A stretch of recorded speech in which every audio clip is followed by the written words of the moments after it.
can't see my screen. Oh, that does help a little bit. But Here then, we go. Welcome, welcome, welcome to the Dialogues About Death show with your host, Chris Miller. There you are. good morning, everyone. Well, we both put our glasses on, and I can see your little ring light in your glasses. And I can see yours too. Really? Oh, I don't I have know. a ring light on.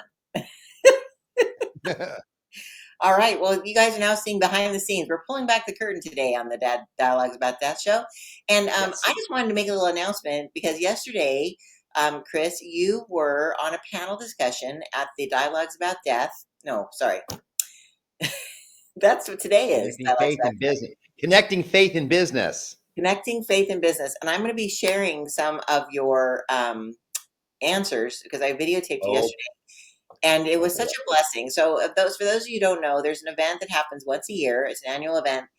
The 16th annual event was yesterday. It's called Connecting Faith and Business. And Chris has a faith-based business, a family-owned faith-based business. So they asked him to be on the panel. Chris, tell me a little bit about your experience on that. I want to get people a little up to date because they're going to see some post about it. Sure. So I was asked to be on this panel to talk about how faith impacts how I conduct business personally and kind of my journey of getting into funeral service. And so I had to tell a little bit of background around my story about, working with my dad and losing him, and then working with my wife and losing her, and how it tested my faith and how my faith has really grown my business. And so I was just able to share kind of my stories and some scenarios over the last, 32 years that I've been in funeral service of how it's really actually over the last, I would say 10 years, it's even grown even more, because the more you're in faith and the more you believe in God, it seems like it just grows that much more. Well, I think that to rephrase that a little bit is that you are putting your trust in the Lord and Absolutely. glorifying him in what you do, and he has blessed you because of that. Because you honor him, he blesses you. And that's so biblical. And so it's not because you just believe in God that no. you have literally put boots on the ground and you have gone into the community, you've helped the food pantry and the Rotary and the chamber. Like, you have given so much of yourself, and the business has done so much good in our community and you glorify God in it. You don't just say, I did this all. You say, God, No, right? I give it all back to him. Like I said, it's like everything we have is the Lord's, and it's just we're a steward of how we use what he gives us. And so the more he provides for me and my staff and my business, the more I can give back to my community. Right. I love that. And it was so apparent yesterday because so many people came up to you after you spoke and were really like, what you had spoken about touched a lot of people. Like, it helped them kind of reframe how they were doing some things, and you gave them some guidance, and it was just such a blessing to see you in action, Chris. So I was just like, hey, I just want to let you know. Yeah. When you're faced an obstacle like losing a loved one and stuff, you can't, if you have faith, they're going to move on to be with the Lord. And so I'm not, and I was talking to some of my friends about it too. It's like, they're like, how can you just keep moving forward? It's like, you got to move forward. It's like you put your trust in the Lord, that they're a good place sitting beside him. And I'm still here doing what the Lord has asked me to do. And it'll be my time someday down the road that I'll join him there. And everybody has their time here on earth, and we just need to utilize our time that he gives us. I love that. So true. And it doesn't matter. You obviously don't need to be in the funeral business to have this mindset. The event was all about people from every walk of life. There were people that did roofing repair. There was people that did insurance. There was people that had accounting companies, and their focus is basically putting Jesus as the CEO of their business.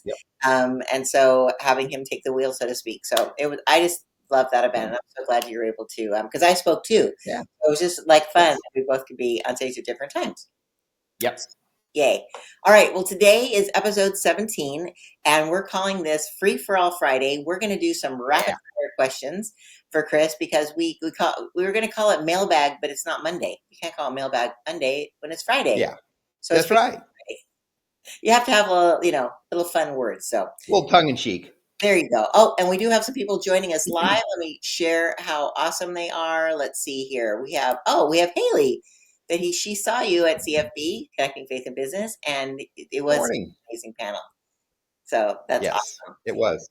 It was awesome. And then Erica, good morning. Good morning, Good Erica. morning, Erica. Good morning. Keisha, good morning. And she was at the event as well. She was awesome. Yeah. That is good. Oh, and Steve says he loves that we were there Oh, at the event. So thank you. he was there as well. We have an awesome community support, right? Yes, we do. All right. Well, let's get to these rapid fire questions. It's going to be like a You super bet. short show. And also, before we before I forget, our next show is going to be on November 15th. So the Yep. topic shall be determined, but I just want to let you know. So again, today is Free for All Friday. And since we're coming up to Halloween and Yes. Dios dos Muertos, which is Day of the Dead, we thought we would Yes. ask a little themey questions that came in over on. Okay. Sounds So I'm good. going to go off screen. I'm going to ask these questions, go off screen so you can answer them. And let's ask you this first one. Okay. So it's getting close to Halloween. So anything spooky ever happen on Halloween at the funeral home? This was a question that came in. So I'm going to Sure. go off screen and let you answer that. All right. Okay. So has anything ever spooky happened at the funeral home? I'd have to say over all of my years, Halloween seems to be the most quietest day there. It seems like everybody's always out and about, and people seem to steer away from funeral homes. Maybe there's other parts of the country that are a little bit more engaged, but at our funeral home here in Corona, it's pretty. You could say it's pretty dead. It's pretty low key. We don't do a lot. We don't. Unfortunately, my team doesn't dress up for Halloween, and we don't get into costumes or anything like that. But if there's anything spooky or scary about the funeral home, I've told you in the past, when I grew up there, I lived there till I was 6 years old. And I believe that there are spirits among us. And I have felt things around the funeral home, but they've all kind of dissipated over the years. I feel after the loss of my dad and my wife, they've taken those spirits away. And so right now, I feel that our funeral home is, you could say, spiritless or spirit free. So we don't have really any spooky things going on around there right now. I love the play on words. It is absolutely dead. You got to have a little fun with it once in a while, right? Right, because we always say you put the what? Fun and funeral. Fun and funeral. There you go. Well, actually, you jumped into my second question, which was, have you ever seen, heard, or felt ghosts? But what I also think, based on what we were talking about at the beginning, maybe it's also because you have doubled down on giving glory to God. So Yeah. God has basically put a hedge of protection around you. So there aren't any spirits or anything coming to bug you there because it's You filled know, with the Holy Spirit. yeah, nothing like nothing. Yeah, definitely. If there are already spirits, they're definitely more loving and caring ones. They're not ones that are here to like creep me out or anything. So I do feel I do have more of a, you can say, a blanket of protection around me when it comes to my business. Yeah, I love that. Yeah. That is fantastic. But we are going Yeah. to be promoting November 1st. We're going to be at, or you're going to be at your team is going to Yes. be Yep. at the Norco Day of the Dead celebration. You're bringing Yes. the hearse down there, the hearse down there. I always call it hearse with a Yep. T. So sorry. Purse. Hearse. Purse. By the way, fun fact that maybe somebody else be interested in. I always thought, I don't know, in my brain, I thought a hearse was longer. They're 22 feet long, which I guess is kind of long, but it's like a big Suburban, right? It's the length of a Suburban. It's the length of a pickup truck. It's as long as you can fit the casket in the back. That's as long as you need. That's it's like a You train. know. But in my brain, No, it's just longer, so it's only 22 feet long. So, anyways, they're bringing the hearse there, and they're handing out candy to the kids out of the back, and so that yeah, should be a lot of fun. So yeah, never, it should be a good time. yeah. So November 1st, the Norco Day of the Dead. You want to come on out and get some goodies from Thomas Miller. I love it. There we go. Okay, so here's one that's a little bit again free for all Friday. What is the Yeah, history of American funeral homes? Like, how do they get? I'm going to go off screen, but how do they get started? Like obviously, like in the olden days, like tell us a little bit about how cremation was sure, handled and how people did it, and what has it evolved to in the American tradition, if I could speak. All right, I will sure. screen. So, kind of recalling what I was taught in mortuary school, a little bit of the history of American funeral service or American funeral homes. Back, 200 years ago, 250 years ago, when we all came to America, there weren't any mortuaries are really funeral homes in the area. But there were funeral directors, there were morticians or embalmers that helped prepare the bodies. So most people had their viewings or ceremonies in their home or at the church that they built at the time. So where you get funeral home is it was basically when funeral service started here in America, they were taking converted homes and turning them into funeral parlors where people would come and gather. And then the term mortuary evolved towards middle of the century, where then they actually built buildings as designated funeral homes. So that's where the term mortuary comes from. So you have the difference. So funeral homes are kind of a home that's been converted into a place where people can gather for funerals. And the thing is, it would really be more for family gatherings in a home where they'd have like food and beverage and kind of mingling like a wake, where when you had the ceremony, they would move the body to the church where it was a little larger and you can bring more of the community together to have ceremonies. But coming back to the mortuary, since mortuaries were built as a funeral home, most mortuaries are built on a single level, so it's a single story building. The hallways are wider, the doorways are wider to accommodate the caskets and the large crowds. Typically, there's like a chapel setup that you can have a gathering within the building. There's an area designated for all the preparation of the bodies. And so it's more laid out for business purposes if you call it a mortuary. And where if you go to a funeral home, you're going to have like a house that's been converted. So you have all these little tiny rooms. So it's really more difficult to have gatherings in there. And then there's not the right, they would turn like a kitchen into the preparation area. So the rooms were smaller and not really conducive for preparing bodies. And then also there were basements and attics and different levels. And so they had to put elevators into some of these homes to make it work. So that's kind of the history and the difference between a funeral home and a mortuary and how it's evolved over the last 200 years. That's cool. So, but you're the home you lived in as a child, which is the current Thomas Miller Mortuary. Yeah. That your office is actually in your childhood bedroom, which is really cool. That But is correct. the So doors are wider in some rooms. Did you have to have it retrofitted? no, so our funeral home at the time when it was built back in the 60s was built as a mortuary, but Oh, they also operated the ambulance service out of the funeral home. And so they had 3 apartments that were built into the funeral home. So then people were on call. You know, we didn't have cell phones and pagers and answering services. So people had to be on site to answer the phones to then be dispatched. So people lived on site. oh, that So makes more when we sense. moved there, yeah, so then when we moved there, we took over all the little apartments and made it our little home there. So that's why my little bedroom, which is my current office, was my bedroom growing up. That is And so wild. it was just one of the apartment rooms there. So yeah, I've come full circle over 32 years. I lived there as a child, and now it's my office as president of my company. That is awesome. And I just one Yeah, last question is funeral parlor. What is the part? Is the parlor like a room inside the mortuary? yeah. Or is it because I'm not you've for heard sure 100%, but I believe the parlor was the largest room within the funeral home, where that would be like the gathering where the body would be laid out, and they'd have like the community wake or people coming through the would be the parlor, the entrance way, and it okay. was kind of an entryway into a larger room, like the larger living room or the grand room of a house. Okay, very cool. Yeah, All right. yeah, Well, and by the way, based on our last question, Steve said guardian angels, meaning that when we talked about how the spirits are yes, positive, they could be guardian angels. I love that. All right. nice. The next question is oh, this was a question that came in that was probably you can answer this very quickly, but I'll go off screen. Can you have a viewing before cremation? I'll let you answer. Sure, you can have a viewing at any time for any service. You can have a viewing before cremation or burial.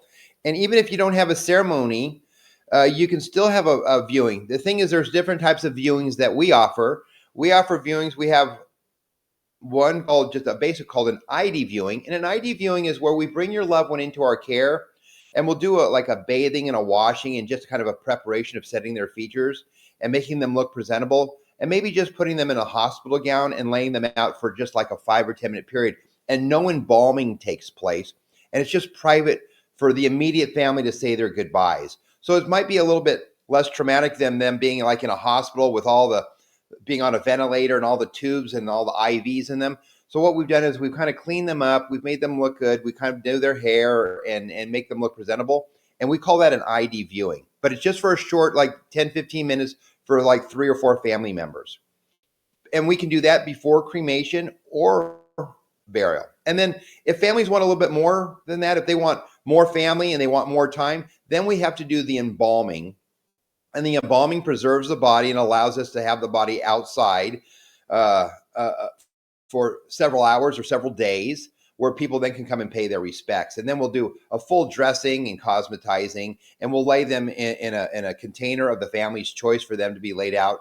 And then we can either leave them in the funeral home, or we could take them to their home, or we could take them to the church to have a viewing. So we have a little bit more flexibility when one person is embalmed, because the body can stay outside of refrigeration for several hours or days. And it gives the family a little bit more flexibility and a little bit more time to spend with their loved one. That's cool. I Yeah. like that. Okay, very good. That's a good explanation. Again, this show is all about answering the like taking the mysterious out of Yeah. The funerals, mystique. right? The The mystique. mystique. That's it. Yeah, the mystique out of funeral service in our Yes. profession. Yes. Obviously, I need more coffee. Can't think of those words. Okay, we only have 2 more questions, so You got it. we're gonna wrap this up. And here's one that's kind of uh, just came in randomly, and I thought, oh, this would be a good question to ask. So, is it legal to have a Viking style funeral in the U.S.? So you're all squinting. I'll read it to you. It's all good. Is I'm reading I could have used my glasses today. is it legal to have Oh, a that's it. Viking style funeral in the U.S.? I'll go off screen so you can answer this. Sure. Unfortunately, we are not allowed to do Viking style burials in the United States. And for those of you that don't know what a Viking style burial is, it's where you take a pyre, and it's like a floating boat, okay? And you would place the person on there and light them on fire and just put them out into the water. That is not allowed in the United States. I don't know, is only in certain parts of the world that they do that. Now, there are certain cultures that do burning pyres, like in India, maybe South America, where it's their type of cremation, because they don't have the machinery like we do here in the United States. So they will do cremation of their loved ones by lighting them, putting them on a kind of like a fire bed, and watching the person go ahead and be cremated or burned that way. Viking style ones don't happen though. We do have, you can scatter ashes in the ocean. So if your family members wanting to be put in the ocean, you'd have to have them cremated, and then you can take a boat and charter a boat and put their ashes, take them with you, and then scatter them out in the ocean. Or they do have special urns that are created to kind of float on the water, and you can take them out into a boat, because if you do take your ashes out on the ocean or on any water, you have to be 500 yards off the coastline. You can't do it off the shore. So you can't really scatter ashes just by walking in the ocean or dumping them off the end of the pier. You've got to go out into the ocean to do that. And so the only thing closest to a Viking burial, though, would be, and it's very limited, the Navy and Coast Guard do burials at sea, but you'd have to be part of the Navy or the Coast Guard. And you kind of have to go through a special department with the Navy or the Coast Guard to make that happen. It doesn't happen often. You have to be more of a kind of, I believe, a higher ranking officer, and it's kind of special circumstances. And you have to be 13 miles out into the ocean. So you got to be way out there to do that. And then they kind of coordinate it with, it's a special casket with holes, so it gets sunk to the bottom of the ocean.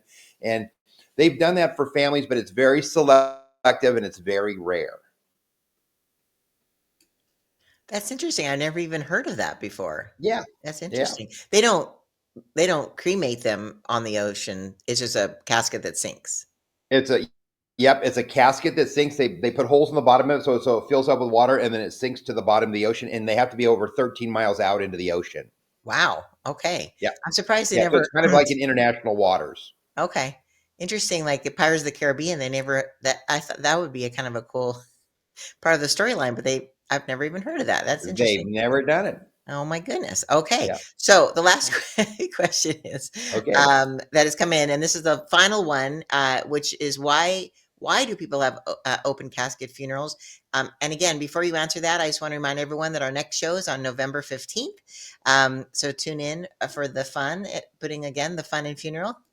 There we go. And our final question of the day, and then we'll wrap it up, is Okay. again, why do people have open casket funerals? And explain that a little bit of like what somebody might not know what an open casket is. So I will go And off. I say, why not? My question is, why not have an open Why casket? not? Why not? All right, I'm gonna let you answer that Sure. question in detail. Awesome. Sure. So, when families come in to make arrangements for their loved one, and if they're wanting to have a service with a viewing, the reason for an open casket viewing is really for personal closure for the family. Sometimes when a death occurs, it could be sudden. It could have been that person might have died out of the area, or it could have been something where there were family outside. We're not close anymore in our families, nuclear family. We're spread out all over the country, all over the world.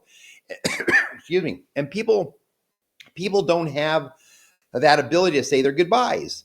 And so I think it's really important for grief to get over the loss of your loved one and showing finality that they're no longer with us by having an open casket viewing. That's why I find it so difficult when people, there's plane crashes or people are lost at sea or, they're missing persons and they never have closure. And those families go through such hard grief because they don't know if that person is really alive or if they've died or not. And so by having that open casket, and it's not easy for everybody, but I do encourage, that's part of the grieving process and part of getting through the loss of your loved one is having that open casket to say your goodbyes and to have some closure.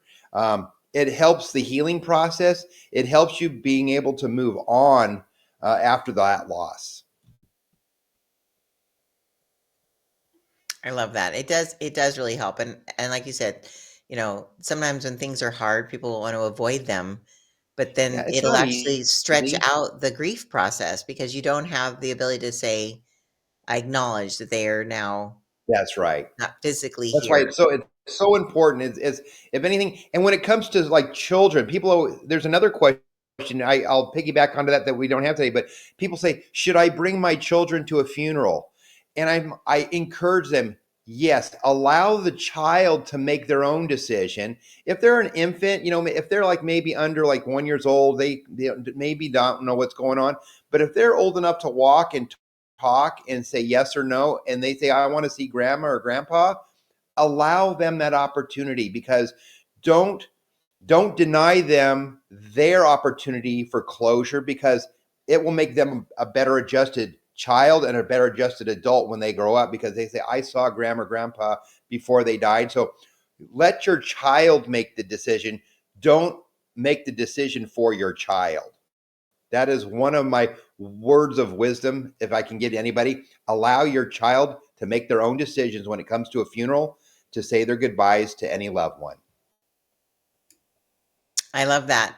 My mother was a very big proponent of that, and in our case, it wasn't asking our permission. It was like we're all going because she said, she said that a funeral and a wedding are both a celebration of life. One is the beginning of a life together, and one Yep, is the end of a life. But you go there for the family. You don't go there for the person; they're already in heaven, hopefully. that's right. But their family is the one that you're going to support, and you always remember the people that came to your family's funerals. I still Yeah. remember there was this one woman who I was on a board with, and she showed up my mother's burial, like at the Riverside Cemetery. Uh-huh. I was like, it wasn't something we promoted. It was just like, you can come if you want, type of Yeah. thing. And when she came, because that's very scheduled, right? They have it like every 20 minutes or Yeah. whatever. Yeah. It touched me that she took the time Hmm. to It come is. and support me. And then also at my mom's funeral. So it is, I think sometimes we don't think of the family, we think of ourselves like, oh, I don't want to deal with that, Yeah. or I don't want to see that. You don't have to walk up to the casket. You can just show No. up in the back, sign the book, hug And just your be friend present. who doesn't be it's right. Your presence is their gift. That is And correct. if you don't have time to go to the wake or whatever, that's fine. The fact that you came there and said, I love you, I'm here for you, And we've done other shows about what you do and how to help people, Yes. and we can go into more detail in future shows. But um, yeah, I think it's really important. And I'm really glad now that my mom made it a big deal, Yes. because all my friends who have attended their family's funerals have always said, it really touched me that you Mm. came to my dad's funeral or to my That's right. brother's or whatever. So I love Yeah. that. We have one last comment that came in. Sherry Yes. says, "Hi, Chris. Very informative. Have a great day."